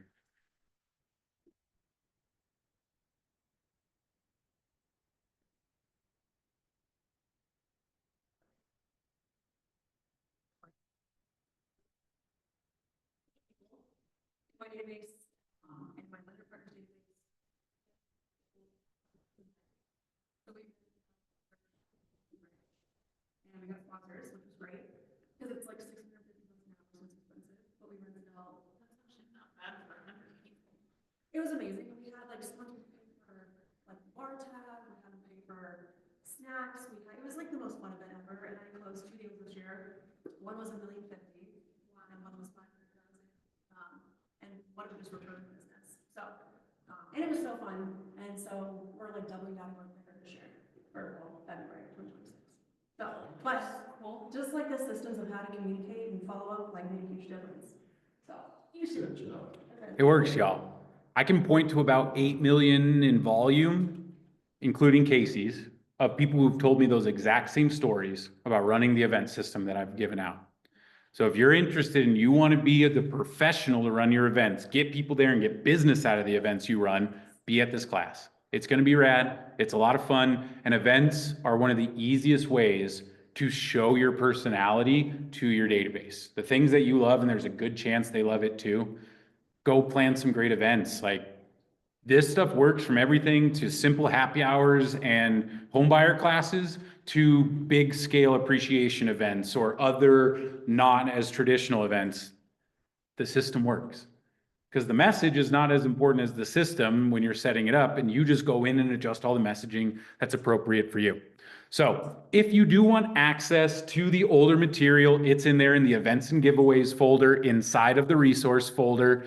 And just get ready to say wow, because this is what you'll see in the event folder, right? Copy of the checklist for events, the giveaway checklist, the timeline, AI prompts to help you write out your copy. This form is the reason we get so much success. That is the main reason, is the form. Yeah, you got to do the communications to get people to fill out the form, but that's how we get business. Because when you read that form and you're like, Oh yeah, those are all really good questions to ask. I don't know why I haven't been asking those questions. And you can just copy my form and then you get your own to create and utilize for yours.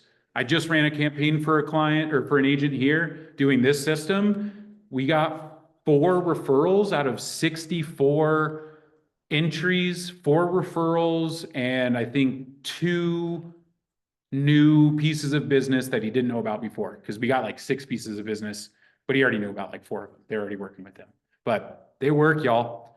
And here's the other part. If you're like, well, Stephen, great, but I don't know how to do any of this stuff. Well, it's okay. When you click on the giveaway checklist, do you see all the blue text on the giveaway checklist? Those are all videos and articles, step-by-step instructions on how to do each step. So if you need to run an event between now and the class in January, you have the information you need. I'll give you a simple breakdown. It's 4 touches before the event over 4 weeks, and then 1 touch after the event to follow up. 5 touches total, 2 texts, 2 emails over 4 weeks, and then a follow-up. That's it. That's the plan. And it takes all that detail in there to execute it. So good luck. I also will do it for you if you want to give me $250. I will run the campaign for you through your database. Social media is on you. I will give you a plan. I will not post it, but only $250 to run your database event promotion. So let me know if you're interested. Oh, look at that. There they are again. Asia and Riley. Because Asia and Riley also make you a newsletter every month. Who's sending the newsletter every month? Boy, if you're not, you're missing out. Unless, well, who's sending their own newsletter? Okay, if you're sending your own newsletter, you get a pass. Good, use your own newsletter. A lot of work. Wow, that's tough. Good for you. So the reason I mentioned these 2 again is because you all need to know how to get to their smart plans that they build for you every month. They build 2 emails for you every month, a newsletter and a holiday email. All right, if you want to up your touches, right there is 24 a year. 24 touches a year, you can execute in 5 minutes a month because Asia's plans do not repeat. You have to go in and do it each month, and this is all you have to do. So follow along, not follow along in your command, but with your eyes. Follow along and watch me go in and find this newsletter. So first, we go into Smart Plans. Then we go into the library at the top of Smart Plans. And here's the key that I'm telling you on here. Our code in the Smart Plan library is MC273. Every plan that we publish with Asia has that MC273 text in it. So all you have to do to find them is in that search bar at the top, right up here, is just type in MC273 and hit enter. And then that's going to pull up a majority of Asia's plans, some of my plans even. And here's a trick. Just scroll to the bottom. All the new ones show up at the bottom. So all the newest stuff. Right now, she's got a Thanksgiving newsletter in there that was for, or that's for the later this month. There's a a November Spanish newsletter that she writes. So if any of you have Spanish clients, number 1 thing there, tag your people with their language so that you can filter the Spanish speakers to send them the Spanish speaking newsletter. Right? But it's a pain to go through and go, they speak Spanish, they do, and check them off every time. No, tag them, do that once with tags. And then when you go to send it next month, all you have to do is go filters, Spanish, there's your list, select all, send newsletter. Boop. Now, the other one that she does a holiday and then an English and Spanish version of the newsletter. Let's download the November newsletter. To download, we just hit add smart plan and then download.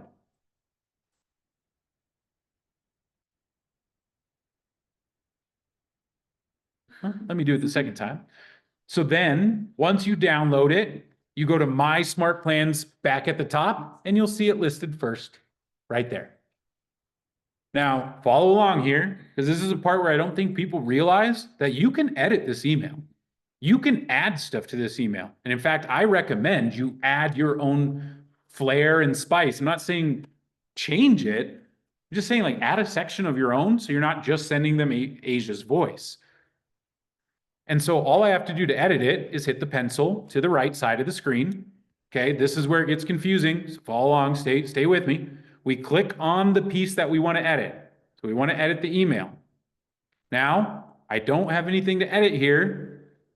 You got to find the pencil at the top, which tells you it's the edit button. And then now I'm in the edit screen, okay? And then here, I still have to find this hidden 3 dots. Click on those, and then I get my choices. Edit design, preview, select new, remove. When I hit edit design, that also will just let you see all of it. And you can see Asia does an amazing job building these. Like, they are good to go without editing. Like, if you're at step 0 and this is like, oh my gosh, don't edit it, just send it, y'all. Like, it's fine to send the way it is. But if I were you, I would be putting my banner logo, like if you guys get my newsletters and read them, there's always a control command header at the top, and I would be adding my business header at the top of this. The first section, I'd probably leave hers, but write my own and put my own message in there about the market or about whatever you like to talk about. Or I might throw in a video right there of me doing a little talk to the database and my people, and hey, we're doing this month, look out for the invites, and I just did this with the home, my investor just did this. You know, if you're looking to do any of this, right, I can easily put a little video in here as well. And if you want help on any of this is what you should schedule one-on-ones with me for. Just go, Stephen, I know how to get to the newsletter, help me put my video in there from my YouTube channel, help me put my video from Instagram on there. Yeah, let's do it. I love integrating different platforms together because that's going to help you grow those platforms.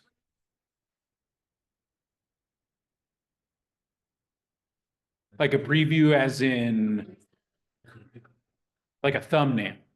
Yes. Yeah, that's how I build it in here is the video doesn't play in the email. Like like Google and MSN, they don't play videos in the email. It's very rare that the HTML is written like that.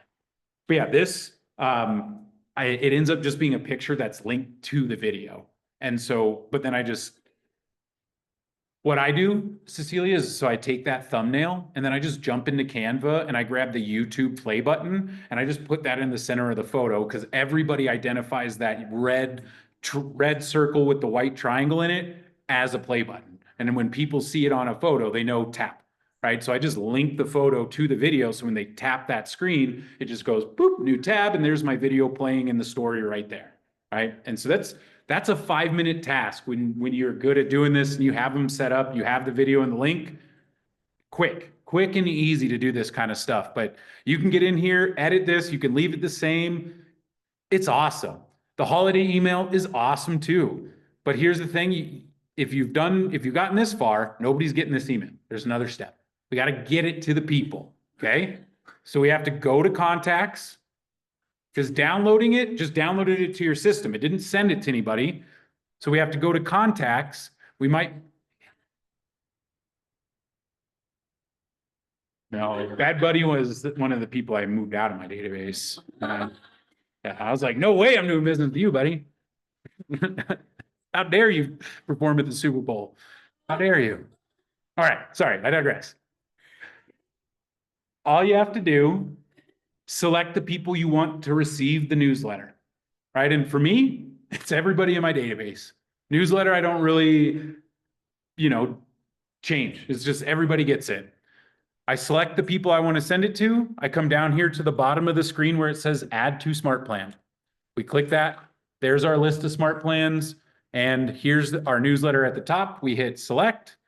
You either start now, which means it'll send it out in about 10 seconds, or you hit start on the following date and it will send about 8 a.m. on the date you choose. My strategy is I always try and send my newsletter on the first Wednesday of the month because I'm setting up my neighborhood nurture emails to hit on the third Wednesday of the month. First Wednesday newsletter, third Wednesday nurture.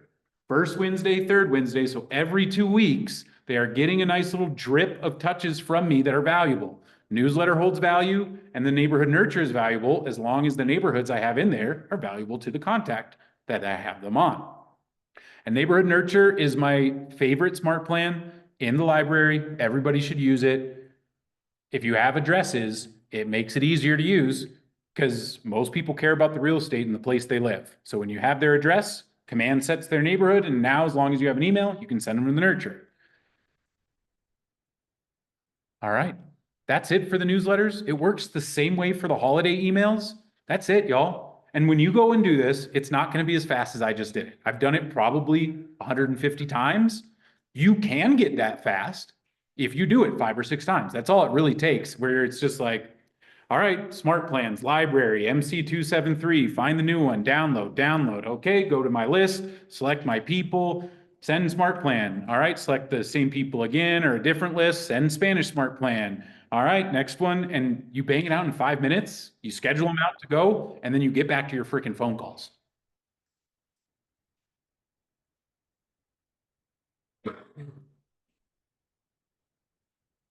Yeah. I love it. I love it. All right, so utilize the stuff Asia's building for y'all. 5 minutes is well worth, like, I don't have anything else to send. I'm sending the email for the holiday, right? And then you can start building other emails. But me, I love holiday email, newsletter, and the nurture. Right there. That's 36 touches a year just by email. But now I have 2 touches a month that if I do call them, I always have a reason to call. Right? Did you see my email? No? What are you talking about, Stephen? Well, I actually send you an email every month about your neighborhood and the stats in it. Have you seen it? Oh, no, I haven't seen that. Well, let me send you another one, blah, blah, blah. We're going to get you out of my spam folder, talk to them about it. Or when people open it, they love it. They're like, yeah, I open it every time. People love that nurture email. And you know why? Because it puts active listings in their neighborhood in it. And they just want to be nosy. They saw the sign in the yard when they drove by. They want to know the price. They'll go to your email for that price once they learn that's what's in there. Sometimes you have to teach them that's what's in there. Hey, did you see my email? Did you see the property that listed in your neighborhood? What do you think? How do you think your house compares? Have you guys thought about moving? Have you ever thought about selling? Right, do you see how all of this makes it easier to get to my target real estate conversation, to turn things into a social conversation, into a real estate conversation without being like, it's salesy, yes, but we're in a sales position. You have to be salesy sometimes, y'all, to get the things you want. Like, that's the bottom line of this. You'll get more if you ask for more. And if you ask the questions, you can wait for them, but you'll get more if you go after it. Okay? This all helps your phone calls. The events are so that you can make phone calls and invite people to awesome events when you don't know what else to call them about. The emails are so that you can call them and have conversations about what you've sent them. And if they haven't seen it, have something else to bring up and talk about them. That's fine. It's just your entry question to get them talking about real estate. Did you see my email about your neighborhood? No. Do you know what the average price point is in your neighborhood? How do you think your home compares, right? Do you see how these just all flow? And do you guys think that I sounded like this the first time I made these phone calls? Do you hear the confidence in my voice? No, it did not sound like that. It sounded terrible, and I was not good at it. And mostly it was just, as soon as I got a little brush off, I would just go, okay, and hang up, and I would give up. Because I didn't know. Now I know. Now you know too. If you're struggling with the reason to call, these other activities give you reasons to call. We're not expecting them to get that newsletter and go, Stephen, come over to my house and list it. Because if that's what you're expecting, you do not understand how marketing works. We are attempting to be top of mind and associate real estate with our face and name. That is it. Emails help you do that. Now, can it happen? Has anybody ever gotten a deal off of an email? I had a coworker's brother that I hadn't talked to in 5 years. I had a coworker's brother email me one time, and we did do a deal together after that email. That was the only time that's ever happened to me. That was my first year in real estate 7 years ago. It's never happened again. That is what I put up to luck, not a system. Systematic success versus lucky success are different things. Can't build a business off of luck. You can build a business off of systems. So we talked about all of the pieces. Oh, real quick, another video. I mentioned this earlier on my YouTube channel, Foundations First playlist on my YouTube channel. This is one of them. Mastering Smart Plans. If you want to know more about smart plans, you want to get into the more detailed way of how you can make a smart plan, how you can create them instead of just relying on Asia's, watch this video. It gives you all kinds of information on what they can do because Asia's one-step smart plan is a little baby smart plan. Come look at the open house super plan. That's a smart plan. 45 days, 18 touches, phone calls, emails, done through command, done through you. Awesome plan. I love the open house super plan, and you can search for that in the library and find it. But again, check out the resource file. There's videos of me doing all of this, finding the newsletters, doing all of that, filtering the database. You'll see it all in there when you go find it. And then now, we have about 10 minutes left, and I want to prep you for your homework. Okay, so in here, I want you to turn on your packet to number 3, design your 36 touch program. Everybody turn to that page. Turn to this one here on Zoom. Turn to the 36 touch program page. Number 3 at the top. So you see in there, we've broken down all of the touches from the new system. This one here. Calls, cards, events, emails. Okay? We've broken all those touches down on here because what I see agents struggle with is they're like, I get that I need to make 4 calls a year. What am I calling them 4 times about? Well, what do I talk about? Well, put it down on here. This is where you're going to plan your intention or your goal for that call. Intention meaning I want to get data. I want to get a social conversation in. Ford, right? Family, occupation, recreation, dreams. I'm going to ask them whatever it is. So check this out. I started a little one for you guys so that you can see what it looks like, just as an example to get you thinking. Q1, what's your real estate plan for 26? I'm calling my entire database to call them and ask them that question. That's Q1, right? You should do that. So if they're going to move, you know how to be valuable. You know where to help them. Or they're going to say, we are struggling. Help. We haven't made a payment in 3 months. Help. What do I do? This conversation will show you how to be valuable with people. And it's great for the beginning of the year, right? It makes sense now up till about March.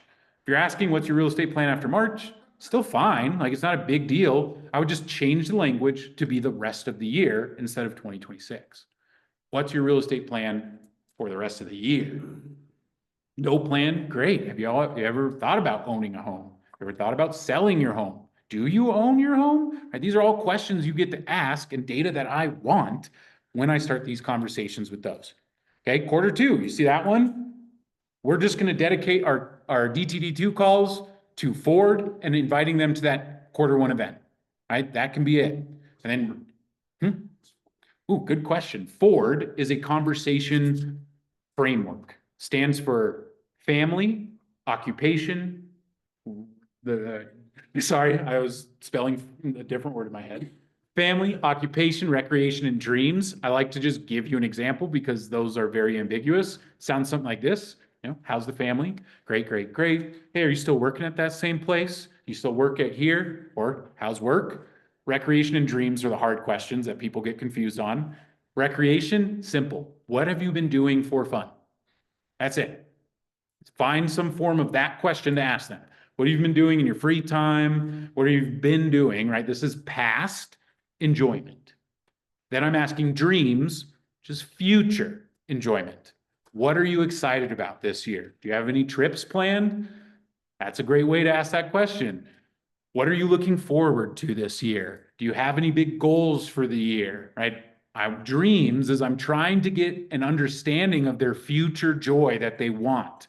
Because right now, the market, people move when life makes them move, not because it's convenient to have a bigger backyard right now. People are waiting for the bigger backyard.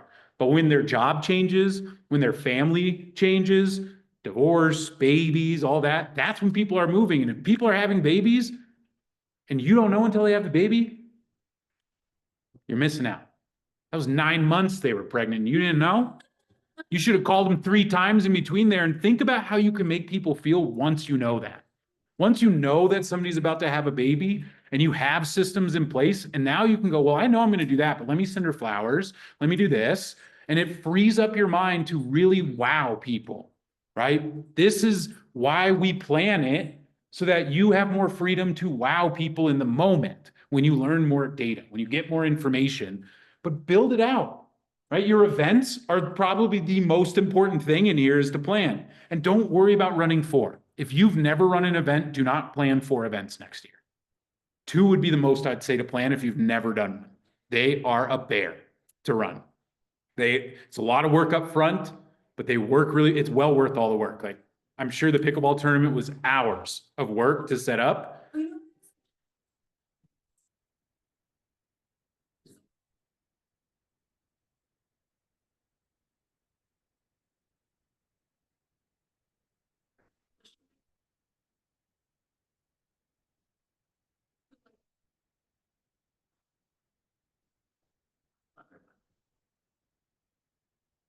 All right.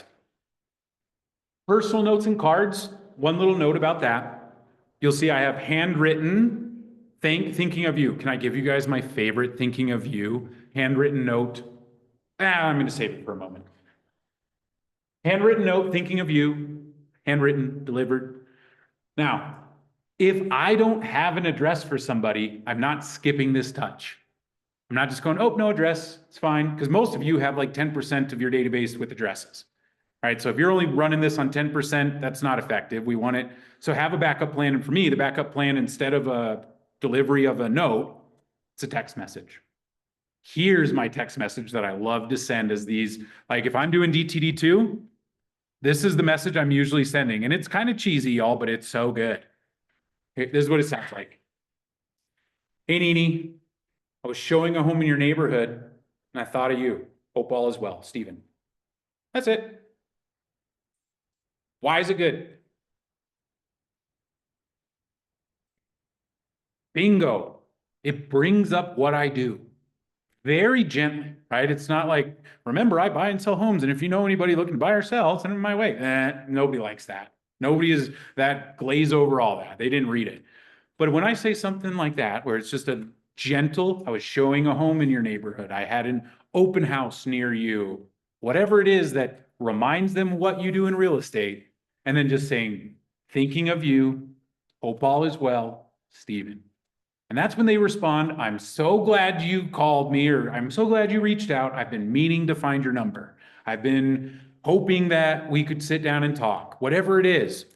But I love little text messages like that that are systematic, right? Can you send that message to 30 people a day, every day of the week? Easily. Will it create conversations? Yes, it will. But plan it out. Have it ready.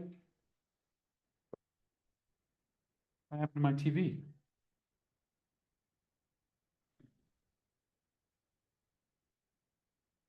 Who wants to fix it? It's easy. Steven, I have a question. Please. It's about birthdays though. It's on Command. I recently I'm barely finally starting to use Command, so I'm plugging in all my information and I'm plugging in birthdays, and I noticed that there's not a slot for a year. Is there a way that I could do that? Because I'm very like I want to do a lot of like maybe if their daughter's turning 15, that's a big thing in our side, and then also they're turning 50 or whatnot, like I want to know what age they are. So I was wondering if there's a slot for me to add a year. So there's no way to change the birthday field itself to include here. They've removed it, and I think there's rules and fair housing rules around it because age is a protected class, da da da da da. So it's not going to come back. So what I would recommend, Amy, is still recording that information, but putting it in that either in a note or I'd probably put it in a note to remind you that you can go back and find it. And then we could also use a custom field there, which that is the best solution, but I cannot explain any more on the class right now, Amy. So that would be schedule a 30-minute one-on-one, and I can show you how to do that in 30 minutes to build a custom field so that you can save that information. Okay, perfect. Thank you so much, Steven. Welcome. So Y'all, this is your homework. The last piece we haven't talked about is the newsletter section. I use Asia's newsletter, but then I just plan what the thing I'm gonna add into the newsletter is. Right here, 2025 market review, where I'm gonna do a little video of me talking about the market for the last year, what it did, what we should expect. Right, February, giveaway plug. We're gonna do a giveaway in February, so we're gonna add our giveaway into Asia's newsletter to just build it into there. And then you have slots for all 12 months to go through down the list and fill out what you're going to add in. And it's okay if your plan for the newsletter is just send Asia's the way it is.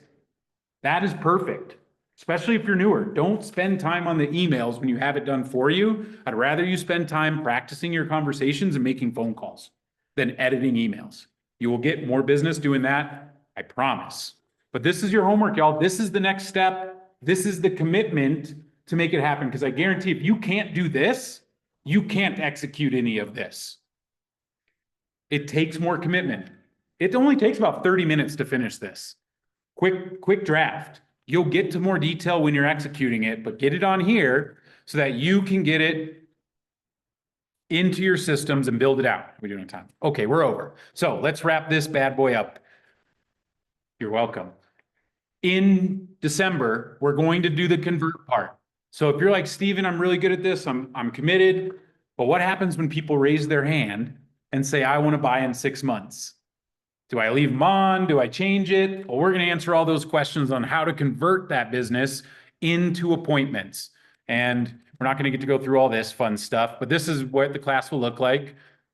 I built you guys 6 smart plans already to build into yours that you will be able to use. So it's going to be a great class, but we can't get to it today. We talked about the models. We designed your touch program, or showed you all the pieces to design your touch program. And your next steps is where you're going to find success. First step is build your database. Cultivate is building your 36 touch, and then we'll work on follow-up in December. You can scan the resources here. You can scan them on your student guide. I will also be emailing you the link to this resource guide or the resource folder in an email tomorrow morning, which will also have the video recording of today. So all that will be emailed. If you don't want to mess with the phone to computer links and stuff, just wait for the email. You can scan it on here, but finish that number 3 on here. You can also see there's a whole next step after class guide that will walk you through where to start. All of the steps where you can go through, yep, I've done that. Yep, I've done that. Yep, I've done that. Oh, I need to do that. Let me pause and get that taken care of. That's my goal for next week. There's my goal for next week. There's next and next and next. It's all in here, y'all. This is where the work happens. And this is, remember when I said breakthrough is on you? I've given you the focus. I've given you the systems and the models. It is now your job to go get that breakthrough by executing the plan you built. And I'm here to support you through the whole thing. Okay? Schedule a one-on-one with me. If you need any time, please take a moment to fill out my evaluation. Thank you for coming to the class today. You're welcome, y'all.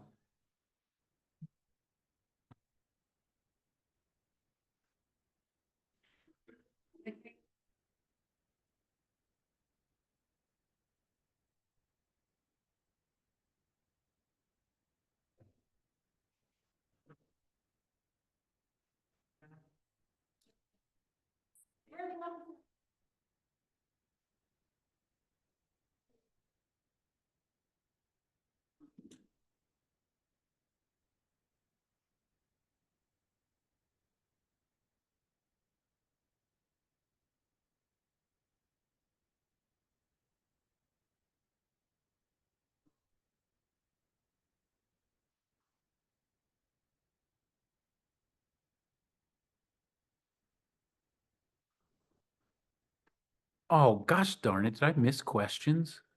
Dang it. Thank you, thank you, thank you, thank you, rookie. Yep. Okay, I think we got everybody in there answered. Perfect. It's good to see you, man. Let me know if you need anything.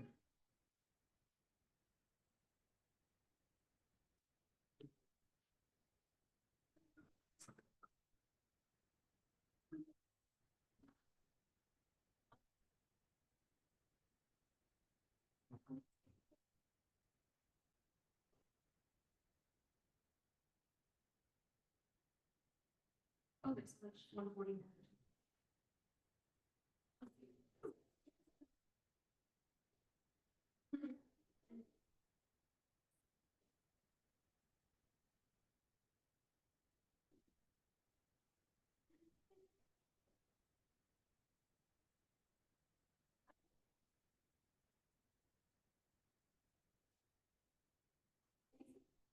Welcome, y'all. Thanks for coming.